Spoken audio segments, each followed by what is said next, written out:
Pues hoy nos toca esta película de Lux Eterna del 2019. Es igual, bastante reciente, quizá es de las, junto con Aquelarre, es de las más recientes. Esta se estrenó en Cannes todavía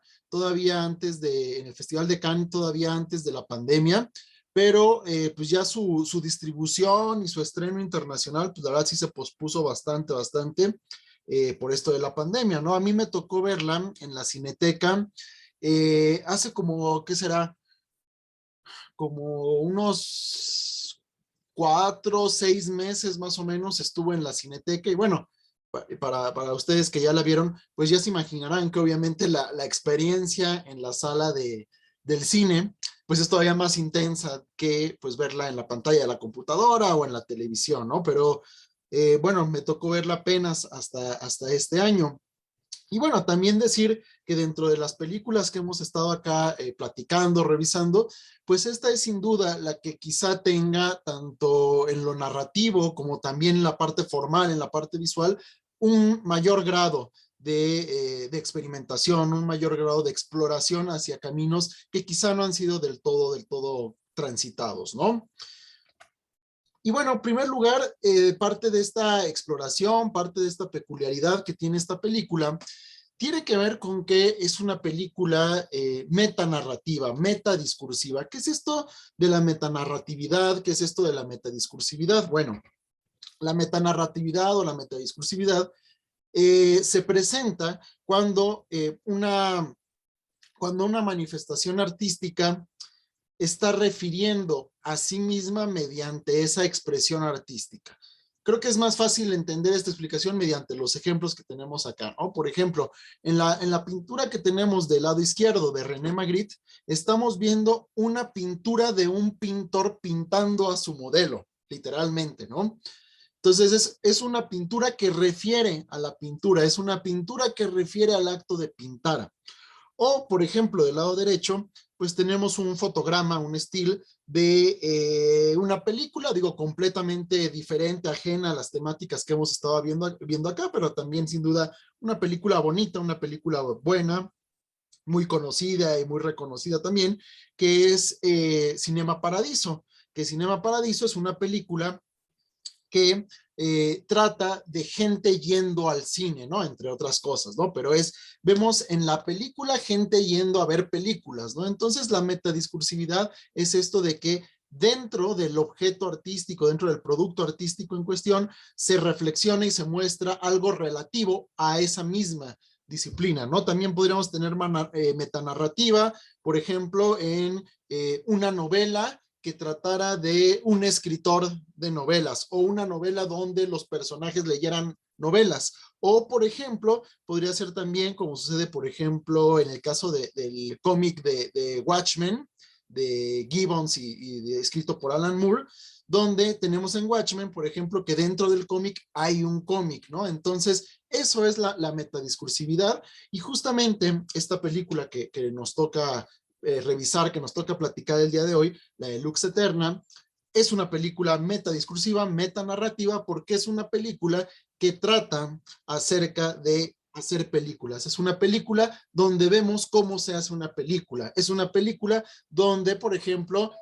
las actrices actúan de actrices, ¿no? Es este juego bastante interesante en cuanto a la metadiscursividad, ¿no? Y bueno, aquí podemos ver esto, ¿no? O sea, tenemos que en la película se ve vemos una cámara filmando, ¿no? Entonces, es parte de los desafíos narrativos y los desafíos también interpretativos que nos puede ofrecer precisamente esta película tan interesante de Gaspar Noé, de Lux Eterna. Bueno, yendo un poco más hacia la reflexión y hacia la revisión de los momentos que tiene esta película. Pues bueno, en un primerísimo momento, tenemos que esta película que habla del cine, refiere y cita y nos muestra específicamente fragmentos de un par de películas que sin duda son referentes, son fundamentales dentro del cine que aborda la brujería, ¿no?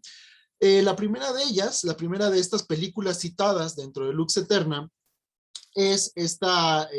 película de Benjamin Christensen de 1922, que se llama Haxan, y que realmente en cualquier cronología o en cualquier revisión histórica que se haga del cine en torno a las brujas, en torno a la brujería, pues esta va a estar y esta va a estar como una de las primerísimas, como uno de los pilares, ¿no? Es realmente el primer largometraje que aborda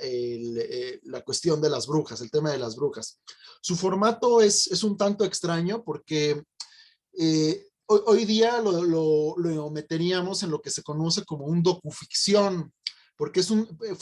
funciona a manera de documental, pero combina hechos completamente ficticios, ¿no? Y a veces pareciera que tiene un rigor documental, cuando pues en otras veces se muestra y se ve claramente pues que lo presentado ahí es ficción, ¿no? Es una manera muy peculiar de presentar la información, ¿no? Benjamin Christensen, investigó y se metió a textos en torno a la brujería, manuales de brujería, como los que ya hemos estado hablando acá en otras ocasiones, como el Malleus Maleficarum. Y bueno, a partir de esos textos es que fue construyendo el guión de esta película, que bueno, por la época es una película muda. No es una película blanco y negro. Hay una cuestión interesante en el cine. A veces creemos que el cine, antes del cine cromático, era solo en escala de grises, cuando en realidad sí tenía color. De hecho, me llamó la atención que Gaspar Noé, cuando muestra escenas de esta película, todavía, bueno, no, ya estaba, pero más bien no recurre a restauraciones que hubo donde esta película sí tiene colores, sí son imágenes, digamos, en duotono, pero por ejemplo contrastan el día, que lo ponen en colores rojizos, como lo que estamos viendo, con la noche, que la ponen en una paleta de color mucho más azulada, ¿no? Incluso en algunos momentos tiene por ahí algunas escenas, algunas secuencias en una paleta de color como amarillenta más bien, ¿no? Entonces, ojo, el cine blanco y negro, no, el cine de antes, el cine que no era color, no necesariamente era blanco y negro, sino que sí podía tener distintas paletas de color, pero monocromáticas, y bueno, ese fue el caso de Haxan, ¿no? Y que, bueno, justo lo que vemos en esta película de Lux Eterna respecto a Haxan es un fragmento en el cual pues se muestran todo el catálogo de torturas, ¿no? Torturas a las cuales se le sometía a las supuestas acusadas de brujería.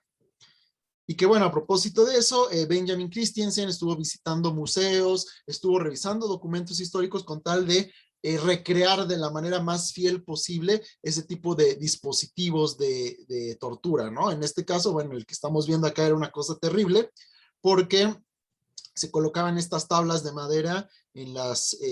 piernas de las acusadas de brujería, estas piernas de madera con clavos, y justo en las tablas centrales se colocaba esa estaca que pues se le daba un martillazo, y pues ya se imaginarán que a la hora de que entraba esa estaca, lo que hacía era que pues presionaba las tablas hacia las piernas de la acusada de brujería, y pues ya se imaginarán lo terrible que era que pues se le encajaran así de golpe pues todos esos fierros, todos esos clavos, ¿no? Entonces tenemos este primer referente al cine dentro del cine que aparece en Lux Eterna. Y el segundo referente es hacia esta película de Carl Theodor Dreyer, esta película de más o menos de 1943, si no me equivoco, más o menos por ahí debe ser la fecha, que se llama Dies Irae o Días de Ira, o bueno, como vemos en este póster francés, Jour de colère o algo así, ¿no? Días de cólera, una cosa así sería la traducción. Y que pues básicamente es una película, un drama histórico que pues muestra, entre otras cosas, las dinámicas de juicios de brujas, algo de algún modo parecido, cercano a esta película que revisamos en el principio de este ciclo de conversatorios, esta película de Aquelarre, ¿no? Y bueno, decidí poner esta variante de póster francesa porque muestra justamente una de las escenas más icónicas, más representativas de esta película, y que justamente es una escena que aparece en Lux Eterna, que es cuando la acusada de brujería pues es arrojada, está amarrada a una estructura ahí de palos de madera y es arrojada hacia la hoguera, ¿no? Y que bueno, está sin duda el testimonio y el gesto ahí referencial de esta película de que la actriz efectivamente estuvo ahí colgada un rato y que efectivamente la aventaron y que ella no sabía que le iban a aventar, de tal manera que lo que vemos ahí es pues su rostro verdaderamente de terror, de irse cayendo. No se cayó hacia las flamas en realidad estaban más cercanas a la cámara, o es un recurso que sí, se utiliza mucho, que el fuego o cuando hay una escena de una hoguera o de cosas quemándose, que en realidad las flamas estén más cerca de la cámara y que pareciera que se está quemando ahí algo, pero en realidad lo que se está quemando más detrás de la cámara, más bien lo que aparentemente se está quemando está detrás de la cámara y está alejado de las flamas, ¿no? Pero en estos trucos de profundidad que pues, se pueden hacer con la cámara cinematográfica, pareciera que el fuego está al mismo nivel que la persona, ¿no? Entonces pareciera que se avienta a la hoguera, simplemente sí se aventó, había obviamente creo que paja para que no se lastimara, pero sí el susto de caerse y además el estrés de estar ahí 2 horas colgada, eso que vemos en la pantalla justamente es real, ¿no? Entonces, bueno, Lux Eterna comienza con este par de películas para irnos metiendo un poco por dónde va a ir la reflexión, ¿no? Reflexionaremos en torno al cine y reflexionaremos en torno al cine particularmente enfocado a estas personas, estas subjetividades de las brujas. Y por supuesto, aquí lo que hace Gaspar Noé es que nos va a meter cartelas, justamente como si se tratara de una película muda, de una película antigua, nos mete estos títulos, estas cartelas con algunas frases de distintos directores que sin duda han sido influyentes en la trayectoria y en la producción del propio director de Lux Eterna, el propio Gaspar Noé. Y creo que una de las primeras frases muy contundentes es esta, donde dice que los cineastas tenemos una gran responsabilidad. Depende de nosotros el elevar al cine de un proyecto industrial a una obra de arte. Y veremos que esto estará ahí latente y presente en el desarrollo y en las preocupaciones que lleva a cabo Gaspar Noé a lo largo de Lux Eterna. Y bueno, después de estas citas, de estas referencias a este par de películas sin duda fundamentales y fundacionales del cine en torno a las brujas, en torno a la brujería, pasamos a esta escena donde tenemos a Beatriz y a Charlotte platicando, ¿no? Donde obviamente Beatriz, que en esta película está ya fungiendo como la directora de esa hipotética película que se representa en esta película, pero que antes había sido actriz, platica y recuerda con Charlotte acerca de sus experiencias como protagonista de películas en las cuales pues había sido representada como bruja, ¿no? Y entonces, en esta charla, en esta plática que tienen Beatriz y Charlotte, comienzan a darse dos cuestiones interesantes que veremos a lo largo de toda la película. En primer lugar, vamos a tener que la pantalla se divide en dos planos, que en la película vamos a tener que hay mucho metraje de la película, que tenemos dos puntos de vista, que tenemos dos planos, o incluso que llegamos a tener hasta 3 puntos de vista, 3 planos. Aparentemente, dentro de este ciclo de conversatorios, esta película fue la más cortita, ¿no? Porque dura alrededor de 50 minutos. Pero en realidad, en cuanto a la cantidad de información visual y en cuanto a la cantidad de imágenes que recibimos, para nada es la más cortita, porque todo el tiempo, o buena parte del tiempo, estamos viendo 2 o estamos viendo 3 películas, podríamos decir, simultáneamente, ¿no? Y bueno, respecto a los puntos, a los temas que tocan acá Beatriz y Charlotte en su plática, en su interacción. En primer lugar, pues bueno, está la cuestión de que ya hemos tratado aquí en los conversatorios de la brujería y la caza de brujas ligada meramente a una cuestión de género, una cuestión dictaminada desde una perspectiva masculina y también determinada de tal forma que las mujeres fueran las más afectadas, ¿no? Por todo este invento, por toda esta cuestión de la brujería. Digamos que ahí no hay gran novedad respecto a lo que ya habíamos charlado, a lo que ya habíamos visto con varias de las cintas de aquí del conversatorio. Sin embargo, aquí su reflexión va más profunda porque tanto Beatriz como Charlotte comienzan a hablar del problema de la representación de las mujeres y sobre todo de la representación del cuerpo de las mujeres a través de la pantalla, ¿no? Beatriz, cuando está recordando estas películas donde ella aparece como bruja, donde ella aparece en la hoguera, pero que a pesar de aparecer en la hoguera, hay cierto grado o cierta intencionalidad de sexualización en su imagen. Bueno,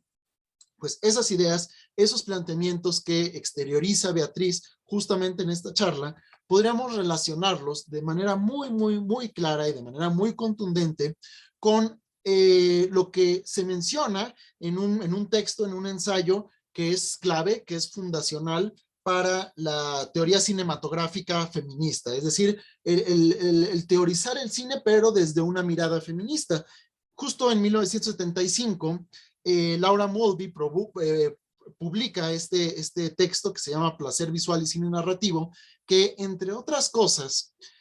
básicamente la idea central que desarrolla Laura Mulvey es que el cine pues es un reflejo, a final de cuentas es un reflejo de las sociedades, es un reflejo del entorno que concibe esa creación artística, y que al ser un reflejo de ese entorno va a replicar y va a reproducir y va a operar pues a partir de prácticas que pues privilegian o que nos privilegian a los hombres por encima de las mujeres, ¿no? De tal manera que Laura Mulvey va más allá y determina que, bueno, el cine y la mirada mediante la cual se construye el cine es una mirada voyerista, escopofílica, masculina. ¿A qué se refiere con voyerista? Obviamente el cine es completamente voyerista en el sentido de que nos asomamos en la vida de personajes o en la vida de individuos, de mujeres, de hombres y mujeres que no nos están viendo, ¿no? O sea, el voyerismo tiene mucho que ver con esto de poder ver sin ser vistos, ¿no? Y el encanto que eso puede producir y el morbo que eso puede producir, ¿no? La escopofilia o lo escopofílico tiene que ver con esta fascinación por la mirada. Y bueno, finalmente lo masculino, bueno, Mulvey identifica que la forma en la que se presentan las narrativas, la forma en la que se representan al cuerpo y a las mujeres, pues está muy determinado por la perspectiva o por el ángulo masculino, ¿no? Lo cual podríamos pensar que es algo bastante predecible, es algo bastante lógico, dado que, sobre todo hasta aquel entonces, buena parte del cine había sido producido, había sido realizado, dirigido, escrito por hombres, ¿no? Por una perspectiva masculina, ¿no? Entonces, el comportamiento de las mujeres y la forma de presentar a las mujeres y la forma de representar al cuerpo de las mujeres, pues era totalmente desde este sesgo masculino. No quiero decir que hoy día eso se haya superado, para nada. De hecho, todavía buena parte de las películas siguen operando bajo este sesgo y bajo esta mirada masculina, ¿no? Donde, por ejemplo, si revisamos la exposición del cuerpo femenino en relación con la cantidad de veces que se expone el cuerpo masculino a través de la pantalla, pues veremos que es infinitamente mayor la cantidad de veces que aparece un cuerpo masculino expuesto y, digamos, presentado para ser consumido por la mirada. Es muchísimo más veces cuando aparecen mujeres desnudas, semidesnudas o sugerentemente vestidas, antes que la cantidad de veces que aparecen hombres desnudos, semidesnudos o sugerentemente vestidos, ¿no? Entonces, por una parte eso, igual desde un punto de vista narrativo, pues, ¿no? Tendremos que en muchas de las películas, en muchos de las sagas cinematográficas incluso, el papel de las mujeres es mucho menos relevante que el papel de los personajes masculinos, ¿no? Son los personajes masculinos la mayoría de las veces o buena parte de las veces protagónicos, buena parte de las veces son los que toman las decisiones y pues buena parte de las veces también tenemos que las mujeres son un mero agregado, son un mero accesorio, son un mero atractivo visual para muchas de las cintas, ¿no? Y justo eso es lo que están problematizando, platicando, discutiendo Beatriz y Charlotte en esta primera escena que aparece, donde lo que resulta interesante es que Gaspar Noé, el director, hace, mediante esta yuxtaposición de imágenes, no solamente nos muestra el plano o los dos planos de una y otra, sino que a veces lo intercala con este plano de la hoguera, ¿no? Como utilizando mucho un juego dialéctico. La dialéctica es enfrentar A más B para obtener un resultado C. Y bueno, en el cine existe una teoría del montaje dialéctico que proviene del cine soviético, donde el montaje intelectual lo que va a hacer es que suma una imagen con otra imagen para darnos una tercera imagen que aunque no se vea nos da un significado, ¿no? En este caso, justo seleccioné este fragmento, este fotograma de la película, porque bueno, tenemos que esta charla de Beatriz y Charlotte se yuxtapone con una imagen del fuego, con una imagen de la fogata, y que de alguna manera y con toda esta significación que le estamos dando y este vínculo que le estamos dando con Laura Mulvey, creo que Gaspar Noé lo que trata de decir es cómo las mujeres a través de la pantalla, a través de la imagen, han sido quemadas en la hoguera, han sido expuestas en la hoguera, así como lo fueron en la brujería histórica, ¿no? Entonces, ya desde esta primera escena, pues bueno, tenemos parte de esta complejidad que prevalece precisamente pues en esta película, ¿no? Que no por ser la más cortita, para nada es la más sencilla, quizá sea la más compleja en cuanto al manejo de estos simbolismos y de estos contenidos más allá de la mera narrativa que se va desenvolviendo, ¿no? Igual, por ejemplo, en este juego de montajes, tenemos respecto a esto que plantea Laura Mulvey de la sobreexposición del cuerpo femenino y de su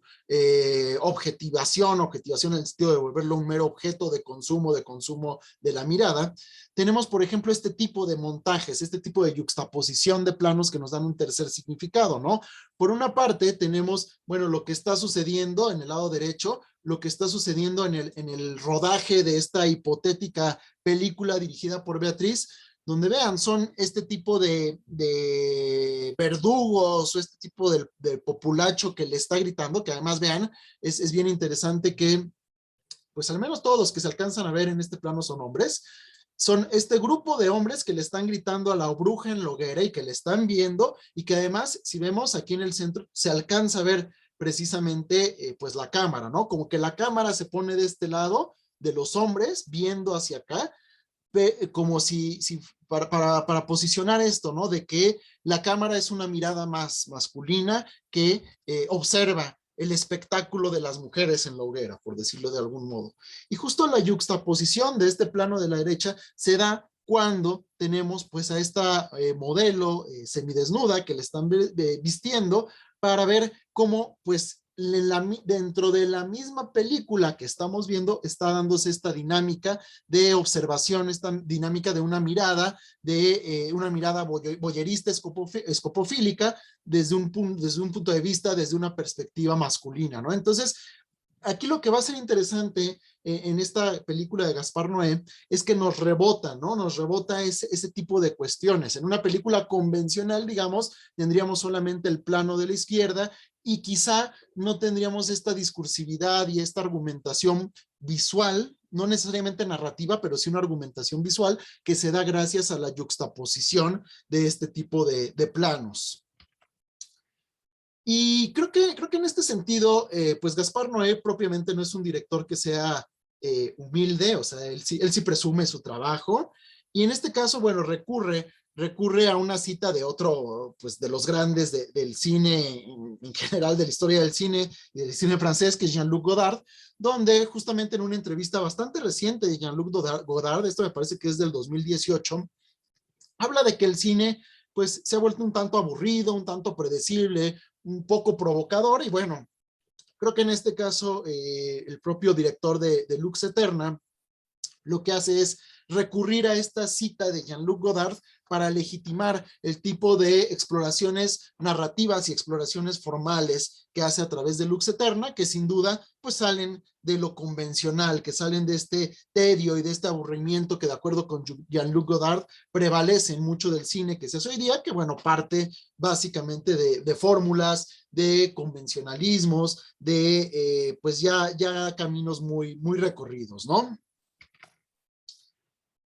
Y bueno, tenemos varios personajes, además de Beatriz y de Charlotte, tenemos varios personajes que aparecen ahí en la película y que sin duda hacen hincapié en esta incomodidad de masculina que prevalece en la industria cinematográfica, ¿no? Por una parte, incluso podríamos irnos antes a la charla de Beatriz y de Charlotte, y bueno, cómo esa charla, ese momento de intimidad, ese momento de reflexión femenina y feminista se ve interrumpida cuando llegan pues los dos cineastas jóvenes, ¿no? Y por otra parte, otra figura masculina incómoda que tenemos dentro de esta breve historia, dentro de esta breve narrativa que nos presenta Lux Eterna, es además del productor, tenemos también, por ejemplo, al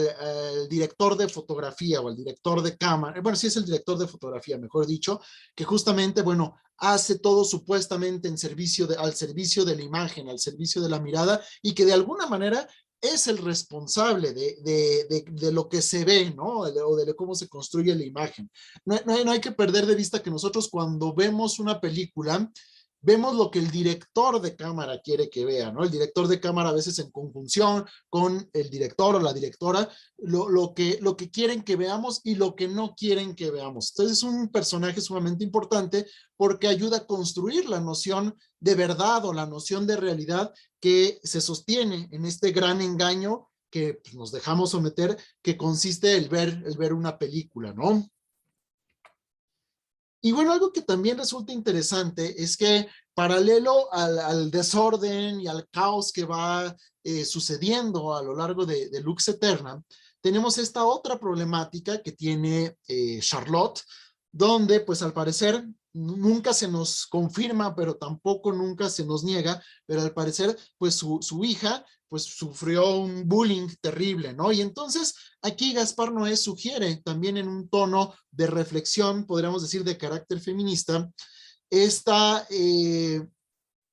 doble explotación laboral que existe a partir de los roles de género, ¿no? Donde en este caso difícilmente si fuera un actor, pues le informarían o tendría que estar en el pendiente de lo que sucede en su casa, ¿no? Pero, pues bueno, todas aquí saben que pues no es para nada extraño que exista que un montón, que un buen número de mujeres pues realicen una doble jornada laboral, tanto una jornada laboral fuera de casa como una jornada de trabajo dentro de la casa y de cuidados dentro de la casa, ¿no? Entonces, eso también aparece referido aquí, donde pues Charlotte tiene que lidiar con mediar esta doble jornada laboral, esta doble explotación laboral, donde pues ella, aunque está en el trabajo, no se desconecta por completo de lo que sucede en su hogar, ¿no? Como sí sucede en buena medida con pues los hombres de familia que trabajan. Algo de llamar la atención de este momento en particular, de esta escena particular, es que es de los pocos momentos donde vemos a la protagonista completamente sola y donde también vemos que cambia la paleta de color. Obviamente en esta película la paleta de color resulta fundamental y es quizá el único momento donde tenemos una paleta de color mucho más apastelada, mucho menos saturada, mucho menos intensa, que incluso baja el ritmo de la película, pero también la intensidad visual, ¿no? Es como una pausa, pero al mismo tiempo es un momento de estrés por lo que está sucediendo más allá de todo el desorden que está aconteciendo en este set, ¿no? Y bueno, después Gaspar Noé recurre una vez más a otra cita de otro de los grandes referentes de la historia del cine, donde, bueno, habla del director de cine como un dictador. En una primera lectura de esta frase podríamos pensar, bueno, el director de cine, un dictador dentro del foro, dentro del estudio de grabación, dentro de la locación, un dictador para los actores, para la gente del staff, ¿no? Lo que sucede es que más bien esta frase va más allá de lo que acontece en la realización de la película y tiene que ver más bien, creo yo, con cómo el director de cine es un dictador también de la mirada y es un dictador de las reacciones del espectador. De hecho, lo que tenemos con esta película de Lux Eterna es que vemos que cuando, bueno, se desata el caos en la filmación y que todo comienza a colapsar. En realidad lo que también está pasando paralelamente a eso es que Gaspar Noé toma las riendas y toma las riendas de una manera dictatorial sobre nuestra mirada. Porque justo cuando las luces, o más bien el ciclorama de atrás, empieza a fallar y está este juego parpadeante, Gaspar Noé controla nuestra mirada. Y aquí se da un juego bien interesante, porque digamos que en una tradición cinematográfica con este voyerismo escopofílico masculino, digamos que el director y el espectador se vuelven cómplices para ver y para objetivizar el cuerpo de las mujeres. Y en cambio aquí sucede lo contrario. El director se pone del otro lado, digamos, por eso es interesante la metadiscursividad, la metanarratividad de esta película. Entonces, el director se pone del otro lado y a la hora que nos bombardea con este juego de luces, que sin duda visualmente pues es interesante, pero por supuesto que también resulta incómodo, sentimos la incomodidad no de quien está dentro de la pantalla, volviéndose objeto del director y objeto también para quienes ven, sino en este juego de estas luces estroboscópicas, lo que es bien interesante es que quienes estamos del otro lado nos volvemos el objeto de sometimiento para el director e incluso para quienes están dentro de la pantalla, ¿no? Y bueno, por supuesto, podríamos reflexionar una vez más o con esta imagen o con este tipo de imágenes donde son las mujeres, pero no las mujeres en el fuego, sino las mujeres detrás de la pantalla en torno a esto de, pues, cómo a través del cine, a través de la cinematografía, muy en consonancia con estas ideas de Laura Mulvey, se ha puesto a las mujeres en otro tipo de hoguera, pero ya no se les quema a través del fuego, sino que se les quema a través de todo lo que acontece en la pantalla, ¿no?